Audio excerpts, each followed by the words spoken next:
Hello guys, good morning. Good morning sa ating lahat. Labas na kami. Good morning everyone. Napakalamig pa rin dito. Ayan. Hindi na siya sobrang lamig pero pwede ka nang maglakad-lakad kasi napakaganda na ng panahon. I mean, hindi na siya parang winter. Ano na kasi ngayon spring? Ano ba to? Spring. Yeah, spring. Spring season. Meron kasi ditong winter, spring, summer, fall. O diba? 4 season. Maganda rin naman yung Ohio. Kaso lang nakakabwisit lang kapag winter time kasi sobrang lamig. Sa mga good morning everyone, sa mga nagtatanong or nagko-comment na napaka-raw and impromptu yung aking vlog. Yes, hindi ko ini-edit. Kung ano lang yung makikita nyo, yun na yun. Or kung ano yung maririnig nyo dito sa vlog na to, yun na yun. Nagko-copy lang ako guys and nag-aantay ako ng order ko kasi hindi pa nga ako nakapag-grocery kasi nga sabi ko nga sa inyo 'di ba 8 parang may tubig yung mga grass. Tayo baka mabasa tayo. Nag-order lang ako tsaka bumibili ako ng pagkain sa ospital kasi hindi pa ako nakapag-grocery guys. Hindi pa talaga. Kasi nga pagbalik ko nung Tuesday, Wednesday, Thursday, Friday ako duty. So weekend off tayo. Let's see kung magpipick up ako. Baka hindi. Kasi ilang araw na lang guys ay ano na naman tayo. Uwi na tayo ng Pilipinas. Ay, syalak.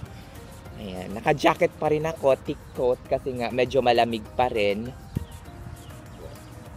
Pero yung panahon maganda na siyang paglakad-lakaran. Unti-unti nang sumisibol yung mga yung mga dahon-dahon, yung mga bulaklak. Pakita ko sa inyo. Nakikita nyo naman siguro, 'di ba? Ayan. Pak. 'Di ba?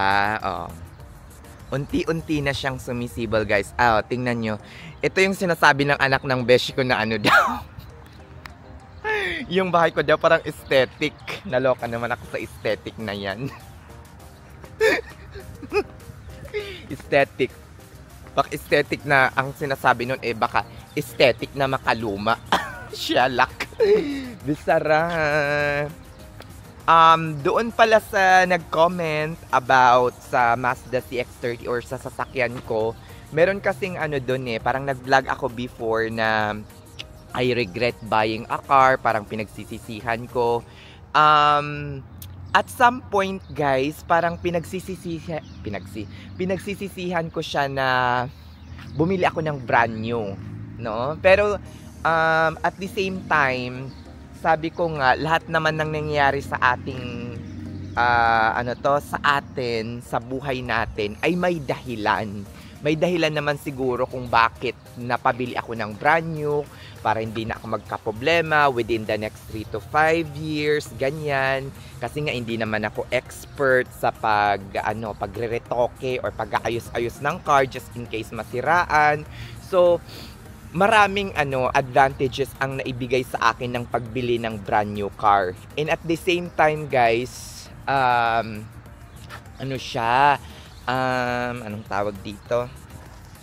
Nagustuhan ko talaga yung brand new car ko or yung Mazda CX-30 ko. Ayun na guys, yung andun na yung nagde-deliver. Kung makikita nyo. Ayan, nandun na siya sa harap ng bahay. Deadma. Kukunin ko na lang pag alis niya. Kasi nahihiya ako ng konti lang kasi yung binigay kong tip. Char! Ang lapit lang naman. Huwag niyo nang tanungin kung magkano. Basta yun na yun. 'Di ba? Ang sarap magkape dito, guys.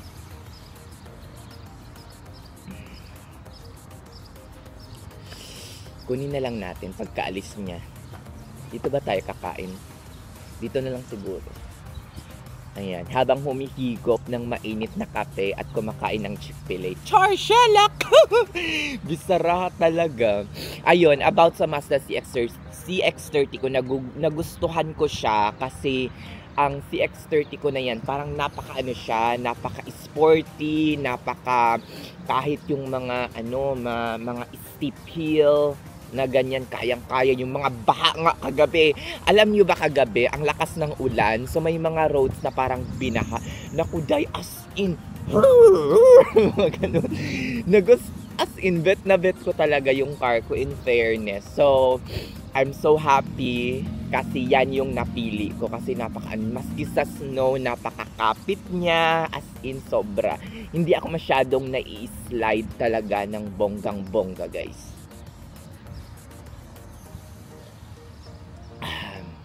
Kunin na natin doon. Or doon na lang tayo kumain sa loob. Let's go. Kasi ayokong malamigan dito ng sobra-sobra. Let's go na. Yung purpose ko lang talaga kaya ako lumabas is para bantayan kung nakarating na ang aking Chick-fil-A. Chick-fil-A pa more. Kasi nga wala pa eh. Bukas pa tayo mag-off guys. Saturday, Sunday. And then after that, duty ako ng Monday, Tuesday, and then off ng 3 days. And then after that, straight ng, I think 3 or 4 days. And then, bakasyon na ulit. Punta na ng ibang bansa. Ayan, pakita ko sa inyo yung yung kotse ko. Ayan. Car wash natin to bukas. Ayan. Pinaka-love ko talaga to, as in, ang to, 'di ba? Kailangan mo ng 'di ba? Siya, Mazda CX-30.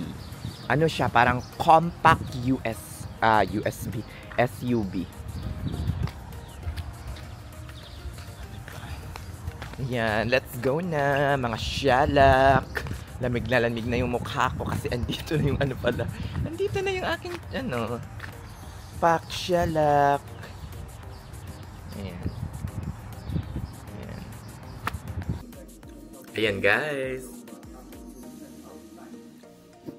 Bahay. Breakfast lang ako. Chick-fil-A. My favorite.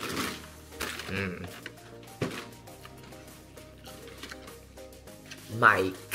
Ito yung pinaka comment ninyo parate na parang hindi masyadong clear. Clear lang siya pag mga ganito, nasa loob tayo ng bahay or wala tayo sa labas. Meron naman akong camera before, which is mic before, kaso nawala ko, diba? Ayan. So, hopefully, this will make my voice more clear kapag nasa labas tayo. May mga nagsasabi namang clear naman daw kapag nasa loob or indoor vlogging, diba? So, eto lang. Magbasa lang tayo ng comment. Meron akong nabasang comment dito. Ay, nako, this really inspire me na mag-vlog pa. This is about the Mazda CX-30. Actually, makwento ko lang, kagabi, kasi panay ang ulan dito. Siguro mga 2 to 3 days na naulan ng ulan dito sa Dayton, Ohio. Yung mga dinadaanan ko, medyo meron siyang flooding ng onte. Hindi naman siya sobrang flooding na kagaya ng Pinas. Pero, oh my God, kagabi, last night, it really, parang blown me out na parang yung Mazda CX-30, talaga niya, parang sporty ng sobra. Kasi grabe, para akong lumipad sa baha.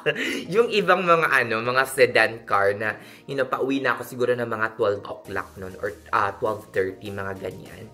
As in, ang baga nila, pero ako as in, pero grabe, as in, dito ko talaga na-appreciate yung pag-purchase ko ng Mazda CX-30 kasi parang napaka-sporty niya talaga, as in.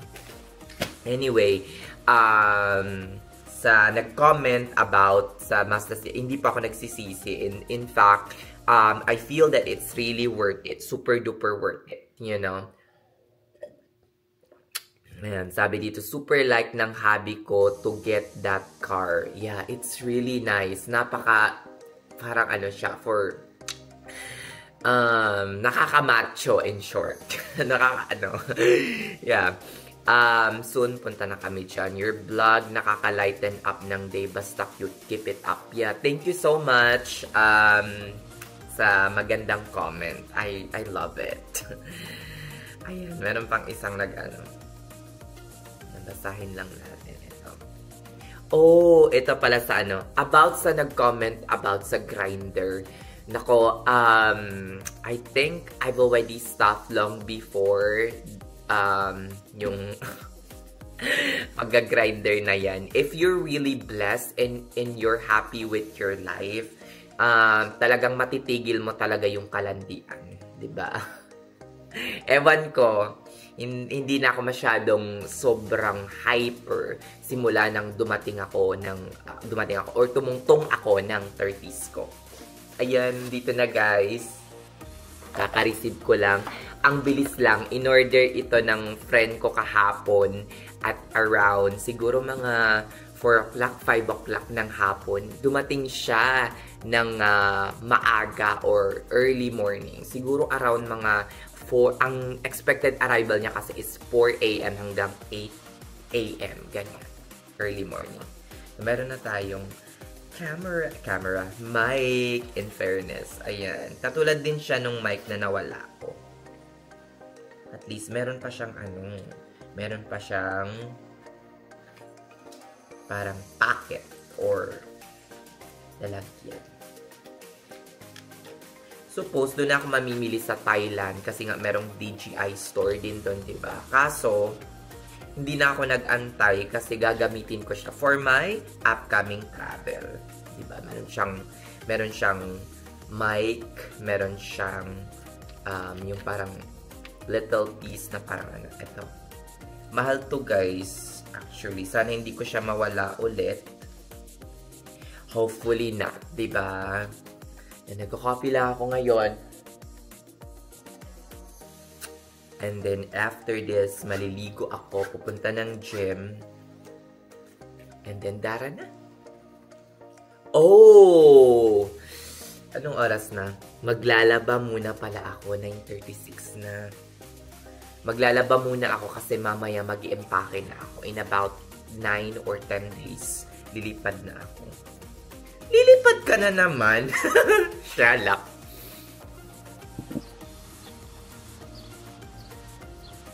Ayan, nag-ano na guys. Medyo maulan ngayon dito. Shalak. Ulan nga. Panayang ulan, 3 days na. Punta akong laundry. Sa labas pa yung laundry namin guys. As in. Unlimited laundry siya pero common or shared. Diba?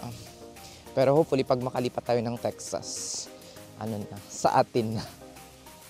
Yung meron na tayong sarili sa loob ng ano mismo, sa loob ng bahay. Para hindi na tayo lumalabas-labas pag ganitong mga ulan. Nung mga ano kasi guys, nung mga unang taon ko dito or few months ko dito, parang nagtitipid pa talaga ako. Diba? Overtipid pa. Kasi nga, diba, alam nyo naman, wala tayong masyadong pera pa. Noon. Tapos meron namang common or unlimited laundry sa aming apartment. So, ginawa ko, inavail ko na lang yung unlimited laundry and then hindi na ako nagpalagay or bumili ng washing machine. Pero mahirap din pala na lalo na't ganito, pag malamig, pag winter, kailangan ko pang lumabas para pumunta sa common area. Though, mga 1 minute or mga 30 seconds walk lang. Pero, hassle pa rin siya. Pero, hopefully, kung makalipat tayo sa Texas, yung laundry na talaga sa loob ng, sa loob ng bahay. Diba? Bili na tayo. Pero, pwede namang palagyan yun. Kaso, ako, sabi ko, wag na lang. Talilipat din naman ako.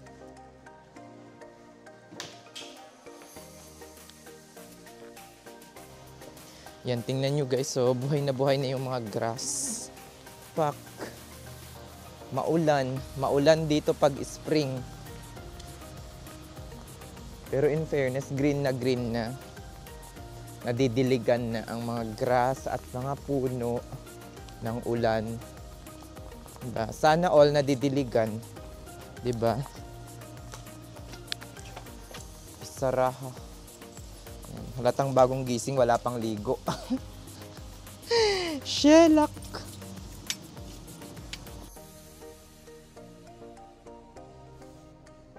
And guys, it's already ano na, mga 1 o'clock. Let's go sa ano. Daan muna ako ng Chick-fil-A. Mag-drive-thru lang ako. And then, after that, tingnan ko makakadaan ako ng Kroger's and then go to the gym after that. Grabe, ang ganda ng ano. Guys, nakakaloka. Ang daming nakapila. Kaso ayoko nang bumaba ng sasakyan kasi maano din to. Matagal din. At saka ayoko na talagang bumaba ng sasakyan. Kaya dito lang tayo. Mag-drive-thru na lang tayo. Nakakabwisit. Ay, sana nagluto na lang ako ng itlog sa bahay. Nakaloka. O siya, sige na. Malapit-lapit na ako sa mga nagtatanong. May nagtatanong kasi bago ka maka-reach ng counter. May nagtatanong na kung ano yung order mo. Something like that. At least hindi yung sa McDonald's, makikipag-usap ka sa isang machine. At least ito, human talaga. Human? Guys, tingnan nyo, nakakaloka. Disarahaday, shalak. Dati nung una kong guys, yung parang nagsa-start pala ako mag-drive. Alam nyo ba, natatakot ako mag ganito, yung parang mag-drive-thru. Ewan ko, shalak. Ayan guys, nagpa-car wash muna ako kasi may time pa naman tayo eh. Though na umuulan siya ng mga 2 to 3 days na. Pero iba pa rin kasi kapag nasasabunan yung car, 'di ba? Tsaka na nalilinis yung gulong, yung tire mo, 'di ba? Para maayos na. Ano naman anong tawag dito? Unlimited naman yung car wash natin. So, sulitin. Shalak. Sulitin. Bisaraha. After nito, dediretso na ako ng gym. Hopefully, makapag-workout tayo ng medyo, hindi naman mabilisan. Yung marami-raming set yung magawa natin. Kasi 3 days din akong, or 4 days din akong hindi nakapagbuhat. Diba? Nakakamiss. Diba? Nakakamiss mag-watch ng mga lalaking muscle. Char, joke lang yun. Ayan. Dito na ako sa harap ng gym. Kain lang ako. Hindi pa ako nagbe-breakfast. Clear na ba? Kasi may mic na ako eh. Yan, baka pati pag nguya ako marinig nyo na. Up.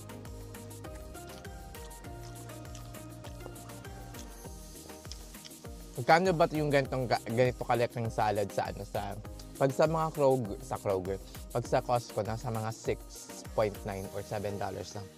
Sa Chick-fil-A, since masarap yung chicken nila, nasa nasa mga $9. Pero pag i-order nyo sa DoorDash to, ang price nasa mga 11 or 12.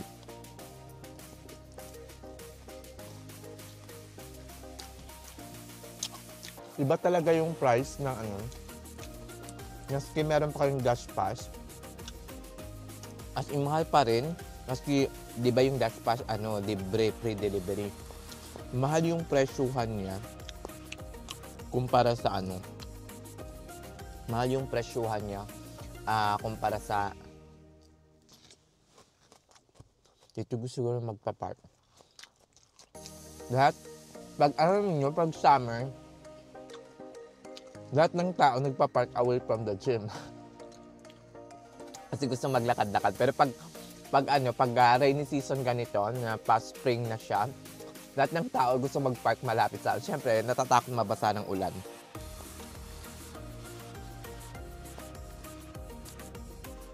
Sarap.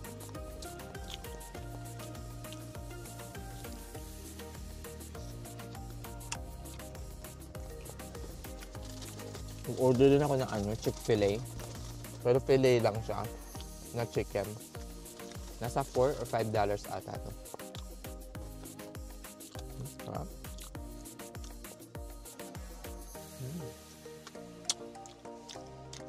Ano kaya yun?